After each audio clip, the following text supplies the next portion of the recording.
Ectocarpus में जनन दो प्रकार का होता है, अलैंगिक जनन और लैंगिक जनन। यहाँ मैं आपको अलैंगिक जनन के बारे में बताऊंगी। वो बीजाणुधानियों द्वारा होता है। बीजाणुधानियाँ दो प्रकार की होती हैं, एक कोष्ठीय बीजाणुधानी और बहुकोष्ठीय बीजाणुधानी। एक कोष्ठीय बीजाणुधानी केवल द्विगुणित पौधों पर ही पाई जाती है। बीजाणुधानियाँ अवृंत या सवृंत होती हैं। ये गोलाकार से लेकर दीर्घवृत्ताकार तक भिन्न भिन्न आकार की होती हैं। अलैंगिक जनन द्विकशाभिक जल बीजाणुओं द्वारा होता है। एक कोष्ठीय बीजाणुधानियों में विकसित होने वाले चल बीजाणु अगुणित होते हैं। ये बीजाणुधानियाँ छोटी उपशाखाओं के शीर्ष पर विकसित होती है। सामान्यतः उपशाखा के शीर्ष पर केवल एक ही बीजाणुधानी का निर्माण होता है। इस शाखा की शीर्षस्थ कोशिका का साइज बढ़ जाता है तथा यह बीजाणुधानी प्रारंभिक या स्पोरेंजियल इनिशियल, जैसा कि चित्र ए में बताया है, इनिशियल के रूप में कार्य करती है। इसमें उपस्थित द्विगुणित केंद्रक में अर्धसूत्रण के पश्चात अनेक सामान्य समसूत्री विभाजन होते हैं, जिसके फलस्वरूप बीजाणुधानी में 32 से 64 तक अगुणित केंद्रक बन जाते हैं। यह चित्र बी और सी में बता रहे हैं कि बी में तो इसमें स्टॉक सेल भी बताइए, इसमें बीजाणुधानी में वृंत पाया जाता है और ऊपर एक कोष्ठीय बीजाणुधानी होती है। यह शीर्ष पर पाई जाती है। और सी में वृंत तो है ही है, और ये जो एक कोष्ठीय बीजाणुधानी है, इसके अंदर पहले तो मियोसिस होता है और फिर माइटोसिस डिवीजन से 32 से 64 अगुणित केंद्रक बन जाते हैं। और इसमें ये क्रोमेटोफोर अवर्णी वर्णी लवक भी पाए जाते हैं। उपरोक्त विभाजनों के पश्चात भित्ति निर्माण नहीं होता है, अतः बीजाणुधानी एक कोष्ठीय होती है। इस अवस्था में बीजाणुधानी का जीव द्रव्य अनेक एक केंद्र की खंडों में विभाजित हो जाता है। जीव द्रव्य के सभी खंड एक ही कोष्ठक में रहते हैं। जीव द्रव्य का प्रत्येक एक केंद्र की खंड एक नाक रूपी या पायरिफॉर्म या नाशपाती के आकार का द्विकशाभिक जल बीजाणु में रूपांतरित हो जाता है। चित्र डी में इसमें एक कोष्ठीय बीजाणुधानी में जूस्पोर्स बताए गए हैं, जो कि नाशपाती के आकार के होते हैं। प्रत्येक चल बीजाणु, अब ये ई में चल बीजाणु का डायग्राम है। प्रत्येक चल बीजाणु में एक द्रव बिंदु तथा एक वर्णकी लवक होता है। इसमें कशाभिकाओं की लंबाई असमान होती है तथा वे बीजाणु की पार्श्व भित्ति पर जुड़े होते हैं। अब ये जूस्पोर है, इसमें दो फ्लैजिला पाई जाती है। एक फ्लैजिला स्मूथ है, नीचे वाली स्मूथ है और ऊपर वाली रोमिल है, और इसकी लंबाई में भी अंतर है, तो इसको हिट्रोकॉन्टी कहते हैं। इस प्रकार के जूस्पोर को चल बीजाणुओं का विमोचन बीजाणुधानी के शीर्ष पर उत्पन्न एक छिद्र द्वारा समूह में होता है।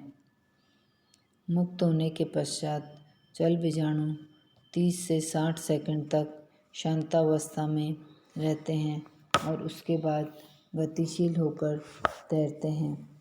कुछ समय तक गतिशील रहने के पश्चात चल बीजाणु अपने शीर्ष द्वारा अधो स्तर पर चिपक जाते हैं। इस अवस्था में ये अपनी कशाभिकाएं समेटकर अपने चारों ओर एक भित्ति स्रावित कर लेते हैं, जैसा कि चित्र एफ में बताया गया है। ये तुरंत अंकुरित होकर एक जनन नलिका, चित्र जी एच में जनन नलिका दिखाई गई है। जनन नलिका या जर्म ट्यूब बनाते हैं, जिसके पुनर्विभाजन से एक शांत तंतु विकसित होता है। ये प्रोस्टेट फिलामेंट है। आई जो डायग्राम आई है इसमें प्रोस्टेट फिलामेंट विकसित होता है। इस तंतु की कुछ कोशिकाओं में थैलस का उद्रक तंत्र या इरेक्ट सिस्टम विकसित होता है। चूँकि चल बीजाणु अगुणित होते हैं, अतः इनसे बनने वाले थैलस भी अगुणित या युग्मोद्भिदी होते हैं। कभी कभी बीजाणुधानी में बीजाणुओं के विमोचन के पश्चात बीजाणुधानी भित्ति के भीतर या स्पोरेंजियल वॉल के भीतर एक नई बीजाणुधानी विकसित होती है। अब है बहुकोष्ठीय बीजाणुधानी। बहुकोष्ठीय बीजाणुधानी ये बीजाणुधानियाँ अगुणित तथा द्विगुणित दोनों प्रकार के पौधों पर पाई जाती हैं। अगुणित पौधे की बीजाणुधानी युग्मकधानी का कार्य करती है और द्विगुणित पौधों में यह बीजाणुधानी स्पोरेंजियम का कार्य करती है। ये संरचनाएं पार्श्व शाखाओं पर लगी होती हैं तथा अवृंत या सवृंत होती हैं। इनकी आकृति अधोमुख अंडाकार से लेकर रंभाकार तक होती हैं। बहुकोष्ठीय बीजाणुधानियाँ असंख्य छोटी छोटी कोशिकाओं से मिलकर बनी होती है। इन बीजाणुधानियों का विकास भी एक कोष्ठीय बीजाणुधानी के समान द्विगुणित पौधों में उपशाखाओं के शीर्षस्थ कोशिका से होता है। दोनों प्रकार की बीजाणुधानियाँ एक या अलग अलग पौधे पर विकसित होती है। उपशाखा की शीर्षस्थ कोशिका अपने पूर्व साइज से कई गुना बड़ी हो जाती है तथा इसमें क्रोमेटोफोर या वर्णकी लवक अत्यधिक मात्रा में एकत्र हो जाते हैं। यह कोशिका बीजाणुधानी प्रारंभिक या स्पोरेंजियल इनिशियल कहलाती है। यह चित्र ए में बताया है। जो इस शीर्ष पर एक कोशिका पाई जाती है इसको कहते हैं बीजाणुधानी प्रारंभिक। इस कोशिका के अनेक विभाजनों से 6 से 12 कोशिकाओं की एक श्रृंखला बन जाती है। यह चित्र में बी में बताया है। अब इन कोशिकाओं में पुनः अनेक अनुप्रस्थ तथा उद्रक विभाजन होते हैं, जिससे कई 100 घनाकार कोशिकाओं का निर्माण होता है।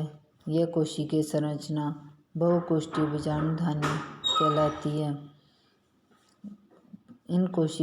इसमें कोशिकाओं की 20 से 40 अनुप्रस्थ परतें होती हैं। बीजाणुधानी प्रारंभिक के विभाजन के समय इसके द्विगुणित केंद्रक में केवल समसूत्री विभाजन होते हैं। अतः बहुकोष्ठीय बीजाणुधानी की प्रत्येक कोशिका में एक द्विगुणित केंद्रक होता है। प्रत्येक कोशिका का जीवद्रव्यक कायांतरित होकर एक द्विकशाविक एक केंद्रीय द्विगुणित एवं नाकरूपी चल बीजाणु बनता है। ये चल बीजाणु का डायग्राम है। बहुकोष्ठीय बीजाणुधानी में बने चल बीजाणुओं की संरचना एक कोष्ठीय बीजाणुधानी में बनने वाले चल बीजाणुओं के समान होती है।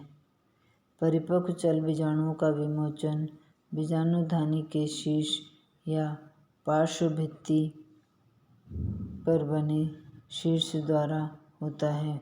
यह चित्र ई में बताया है। बीजाणुओं का विमोचन द्विगुणित बीजाणुओं के अंकुरण से द्विगुणित अलैंगिक या डिप्लॉयड एसेक्सुअल थैलस उत्पन्न होता है। परिपक्व अवस्था में यह थैलस एक कोष्ठीय एवं बहुकोष्ठीय दोनों प्रकार की बीजाणुधानियों का निर्माण करता है। परिपक्व बीजाणुधानी की प्रत्येक कोशिका से एक द्विकशाभी के चल बीजाणु उत्पन्न होता है।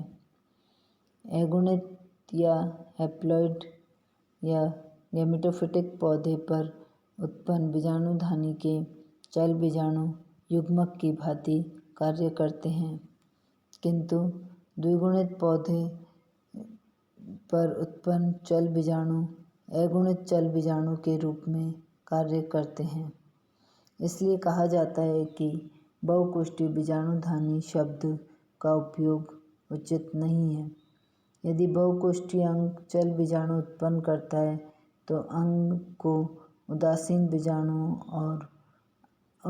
बीजाणुधानी और बीजाणुओं का उदासीन बीजाणु कहा जाए, किंतु जब इससे युग्मक उत्पन्न होते हों जैसे अगुणित पौधे पर, तो इसे युग्मकधानी और गतिशील बीजाणुओं को युग्मक कहा जाए। जीवन चक्र में प्रारूपी पीढ़ी एकांतरण देखा जाता है। अगुणित तथा द्विगुणित दोनों पौधों पर बाह्य आकारिकी एक जैसी होती है।